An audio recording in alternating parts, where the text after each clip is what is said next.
ఛానలుకి స్వాగతం.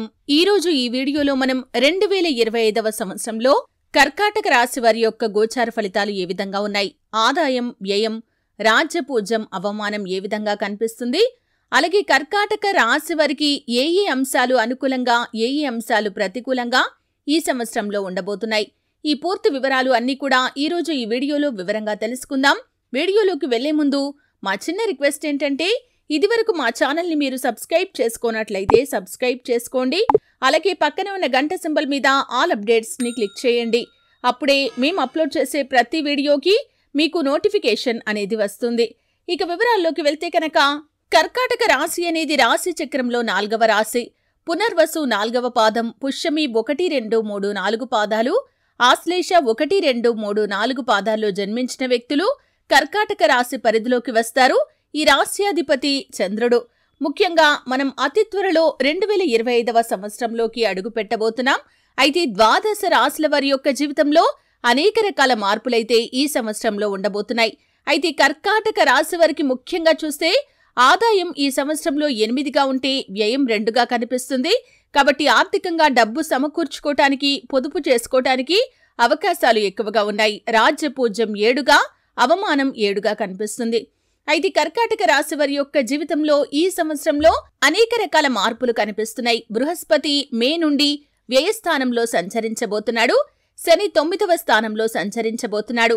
రాహువు మే నుండి 8వ స్థానంలో, కేతువు మే నుండి 2వ స్థానంలో సంచరిస్తారు. ఈ గ్రహ సంచారాల కారణంగా కర్కాటక రాశి జాతకులకి 2025వ సంవత్సరంలో మధ్యస్థమైన ఫలితాలైతే కనిపిస్తున్నాయి. వ్యక్తిగత విషయాల కోసం, కుటుంబ అవసరాల కోసం, ప్రయాణాల కోసం ధనం ఖర్చయ్యే అవకాశాలు కనిపిస్తున్నాయి. వాక్స్థానంలో కేతువు ప్రభావం చేత ఆవేశపూరితమైనటువంటి నిర్ణయాలు తీసుకుంటారు. ఈ విధంగా గొడవలు పెరిగే అవకాశాలు కూడా ఉన్నాయి. ఆరోగ్య విషయంలో శ్రద్ధ వహించడం చాలా ముఖ్యం. పనుల్లో కొన్ని చికాకులు ఎదురవుతూ ఉంటాయి. ముఖ్యంగా కోపం, ఆవేశం, వాదన వంటివి పెరిగే అవకాశాలైతే కనిపిస్తున్నాయి. శాంతంగా వ్యవహరించడానికి ప్రయత్నం చేయండి. 2025వ సంవత్సరంలో కర్కాటక రాశి విద్యార్థులకి మధ్యస్థం నుండి శుభ ఫలితాలు కనిపిస్తున్నాయి. వ్యాపారస్తులకి ఖర్చులు కొంత ఎక్కువగానే ఉంటాయి. నిరుద్యోగులకి ఉద్యోగ ప్రయత్నం సఫలమవుతుంది. విదేశీ ప్రయాణాలు అనుకూలిస్తాయి. ఉద్యోగస్తులకి ఉద్యోగంలో పని ఒత్తిళ్లు, చికాకులు పెరుగుతాయి. అయినప్పటికీ ప్రమోషన్ల వంటివి కలిసి వస్తాయి. ఉద్యోగ మార్పు వంటివి కూడా మీకు కలిసి వచ్చే అవకాశాలు ఉన్నాయి. ఈ రాశి రైతాంగానికి మధ్యస్థం నుండి అనుకూల ఫలితాలు కనిపిస్తున్నాయి.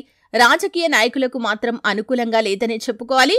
కర్కాటక రాశి వారు కోర్టు వ్యవహారాల్లో జాగ్రత్త వహించాలి.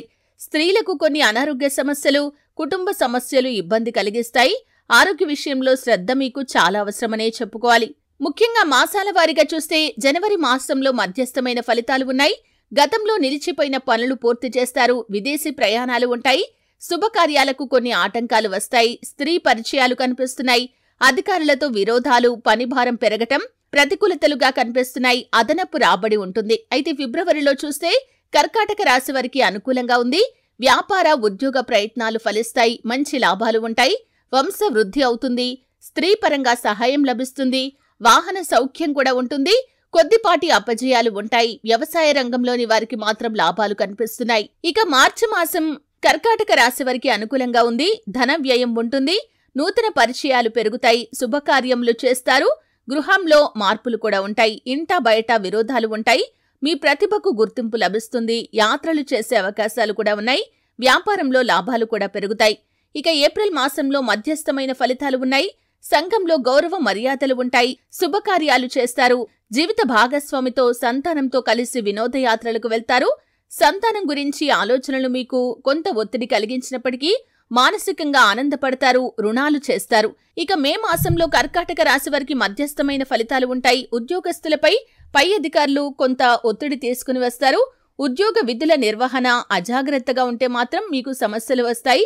కొత్త వారితో పరిచయాలు ఏర్పడతాయి. బంధువులతో, స్నేహితులతో ఆనందంగా సమయాన్ని గడుపుతారు. సంఘంలో గౌరవం పెరుగుతుంది. ఇక జూన్ మాసం మాత్రం కొంత ప్రతికూలంగా ఉంది. బంధుమిత్రులతో విరోధాలు వస్తాయి. ఉద్యోగస్తులకి కొన్ని ఆటంకాలు ఏర్పడతాయి. విపరీతమైన ఆలోచనలు చేస్తారు. తీర్థయాత్రలు చేస్తారు. అధికంగా శ్రమిస్తారు. ఇక జూలై మాసం అంతగా అనుకూలించడం లేదు. స్నేహితుల వల్ల ధనాన్ని ఖర్చు చేస్తారు. కోర్టు వ్యవహారాలు అనుకూలిస్తాయి. మీరు ప్రయత్నించిన కార్యాలు ఫలిస్తాయి. ధనలాభం కనిపిస్తుంది. బంధుమిత్రులతో అభిప్రాయ భేదాలు ఏర్పడతాయి. అనారోగ్య సమస్యలు ఉంటాయి. ఇక ఆగస్టు మాసం కూడా అంతగా అనుకూలించడం లేదు. బంధువులతో విరోధాలు ఉంటాయి. వ్యాపారస్తులకి మాత్రం లాభదాయకం. దేవాలయ సందర్శన చేస్తారు. చెడు వ్యసనాలకు దూరంగా ఉండాలి. అబద్ధాలు ఆడతారు. కొంతకాలంగా ఆగిన పనులు పూర్తి చేస్తారు. మాట పట్టింపులు ఉంటాయి. డిపాజిట్లు, చీటీలు కలిసి వస్తాయి. ఎత్తు నుండి జారిపడే ప్రమాదం పొంచి ఉంది. ఇక సెప్టెంబర్ మాసంలో మధ్యస్థమైన ఫలితాలు ఉంటాయి. కొత్త వస్త్రాలు కొంటారు. ఆకస్మిక ధనలాభం ఉంటుంది. స్త్రీ వల్ల కష్టాలు ఉంటాయి. ధనానికి ఇబ్బంది కలుగుతుంది. మీ కారణంగా ఇతరులు బాధలు పడాల్సి వస్తుంది. గౌరవ మర్యాదలు పెరుగుతాయి. జాయింట్ వ్యాపారాల్లో సఖ్యత ఉంటుంది. నరాల బలహీనత, నిద్రలేమి మిమ్మల్ని ఇబ్బంది పెడుతుంది. మానసికంగా ఆనందిస్తారు. ఇక అక్టోబర్ మాసం చూస్తే కర్కాటక రాశి జాతకులకి మిశ్రమ ఫలితాలు కనిపిస్తున్నాయి. వ్యాపారంలో నష్టాలు సూచిస్తున్నాయి. అనవసర ఖర్చులు కూడా ఉంటాయి. కుటుంబంలో గొడవలు కలుగుతాయి. ప్రత్యర్థుల విజయం మిమ్మల్ని బాధేస్తుంది. పదవుల కోసం ప్రయత్నాలు చేస్తారు. తలచిన పనుల్లో ఆటంకాలు ఏర్పడతాయి. మిత్రులు మిమ్మల్ని అపార్థం కూడా చేసుకుంటారు. ఇక నవంబర్ మాసంలో కూడా మిశ్రమ ఫలితాలు కనిపిస్తున్నాయి. నమ్మిన వారు మోసం చేస్తారు. నూతన పరిశ్రమలు ప్రారంభిస్తారు. కొత్త వ్యక్తుల ద్వారా ధనలాభం అయితే ఉంటుంది. అనారోగ్య సమస్యలు ఉంటాయి. మధ్యవర్తిత్వం వహించడం మంచిది కాదు. కోర్టు తగాదాలకు అనుకూలం కాదు. ప్రమాద సూచనలు ఉన్నాయి. జాగ్రత్త అనేది చాలా అవసరం. ఇక డిసెంబర్ మాసంలో చూసినట్లయితే ఈ మాసం మీకు చాలా అనుకూలంగా ఉంది. భూమి, గృహాభివృద్ధికి అవకాశం కనిపిస్తుంది. కొత్త పరిచయాలు కూడా మీకు పెరుగుతాయి. వ్యాపార పరంగా కూడా లాభదాయకమైనటువంటి ఫలితాలను చూస్తారు. అలాగే వివాహం కాని వారికి వివాహానికి సంబంధించి గుడ్ న్యూస్ వినిపిస్తుంది. శుభకార్యాలకు ఇది చాలా మంచి సమయం. గౌరవానికి కొంత భంగం కలుగుతుంది. వృధా ప్రయాణాలు కూడా ఉంటాయి. మీ మాట తీరు వల్ల ఇతరులు ఇబ్బంది పడతారు. మీరు చేసే పనులు ఆలస్యమవుతాయి. ఈ విధంగా అనుకూల, ప్రతికూల ఫలితాల మిశ్రమంగా ఈ యొక్క 2025వ సంవత్సరం అనేది కనిపిస్తుంది. ఆర్థిక పరంగా మాత్రం ఎక్కువ మట్టుకు లాభాలు కనిపిస్తున్నాయి. ముఖ్యంగా నానబెట్టినటువంటి ఉలవలను మీరు ప్రతి మంగళవారం గోమాతకు తినిపించడం ద్వారా శుభకరమైన ఫలితాలైతే ఖచ్చితంగా పొందుకుంటారు. అలాగే గణపతికి గరిక, ఎర్ర పుష్పాలు సమర్పించండి. అలాగే ఏ పని నిమిత్తం మీరు బయటకు వెళ్తున్నా సరే అండి, ఖచ్చితంగా గణపతిని ఆరాధించి బయలుదేరండి.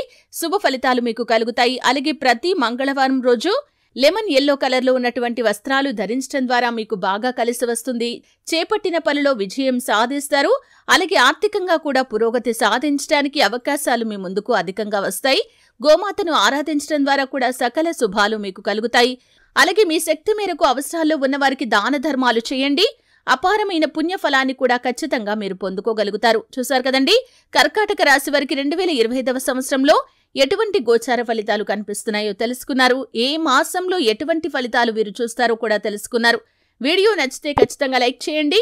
మరిన్ని మంచి మంచి వీడియోల కోసం ఇప్పుడే మా ఛానల్ని సబ్స్క్రైబ్ చేసుకోండి.